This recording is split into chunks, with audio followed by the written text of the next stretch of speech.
A day in my life, isang burikat na tomboy na naman ang papasok sa kanyang trabaho. Ito nga, ramdam niya yung pagod. Pag galing siya sa laban na hindi niya makakalimutan. Charat! Nyo yun yung pakiramdam na gamit ka. Yung bang uhaw na uhaw ka. Pagmamahal niya, charat! Masakit nga kasi yung kasukasuan ko. Yung bang parang may rayuma ako sa sobrang tanda ko na. Pagising ko nga mga insan ay maglalaba nga ako. Dahil nga para hindi ako matambakan ng labahan. Habang inihiwalay ko ang dikolor sa puti, ay hindi ako nga matambakan mga insan. Dahil nga nahihiya na ako magpalaba. Siyempre yung bolsa ko nahihiya na sa gastos. Puro sa gustusin na pupunta. Charat! Kusot ko na nga para mawala ang dumi. Sana ganito rin tanggalin yung dumi. Yung dumi ng utak mo. Charat! Yung dumi ng damit. Alam nyo mga insan, sinisipag nga ako gumalaw kahit masama ang aking pakiramdam. Sobrang nanlalata ako. Pero ganado pa rin ako. Ganito talaga siguro pag in love. Uy! Kahit ramdam mo yung pagod. Pero kapag kausap mo siya, ramdam mo yung pahinga mo. Uy! Mamadali na nga ako maglaba mga insan kasi malilate na ako sa trabaho ko. Hirap talaga kapag wala kang tagalaba ng damit mo. Papasaan ba at magsasama rin kami ng mahal ko? Uy! Charat! Mahaba-haba pa nga yung lalakbayin namin bago kami magsama. Dahil marami pa siyang pangarap na kailangan to pa rin sa pamilya niya. Buhos na nga ako mga insan para magising ako sa katotohanan. Hindi lahat ng pogi, pera. Charat! Inabon ko na nga rin ang ulo ko. Ana all may ulo. Charat! Pagkatapos ko nga maligo mga insan ay nagwalis ako ng aking kwarto. Dahil nararamdaman ko yung alikabok sa paa ko. Gusto ko na nga rin walisin ang sama ng loob ko. Charat! Sama ng loob ko sa'yo. Charat!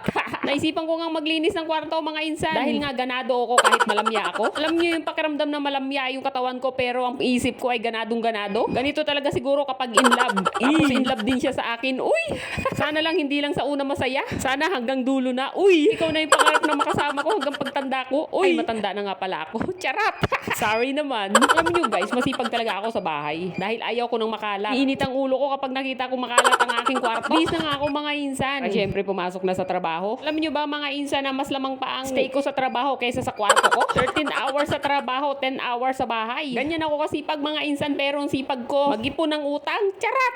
Kapag naiipon para sa sarili ko. Pero isa lang ang pinapangarap ko. Mapagtapos ang 2 kidos ko. Kinuha ko na nga rin ang bag ko kahit walang laman. Tapos syempre nag-toothbrush na rin ako. Ready na nga ako pumasok pero kailangan ko magsampay ng aking nilabas. Kasi nakakahiya naman kung iuutos ko pa. Kaya ko namang gawin. Ganun ako kasipag. Uy! Dahil ganado nga ako mga insan. Ako na yung gagawa. Charat! Palis na nga ako mga insan. Alam mo naman ang dami kong nilabhan. Ayan lang naman. 5 pirasong damit lang. Mga puti nga lang. Mas mabilis ko nga yung kusutin. Binabad ko pa yan. Ako matulog kagabi. Para paggising sa umaga, konting gusot na lang. Tara na mga insan, samahan niyo ako pumasok. Maglalakad nga lang ako. Hindi dahil sa sobrang sipag ko, wala lang talaga akong pamasahe. Ang mahal naman kasi ng pamasahe mga insan. Pwede lang pang merienda.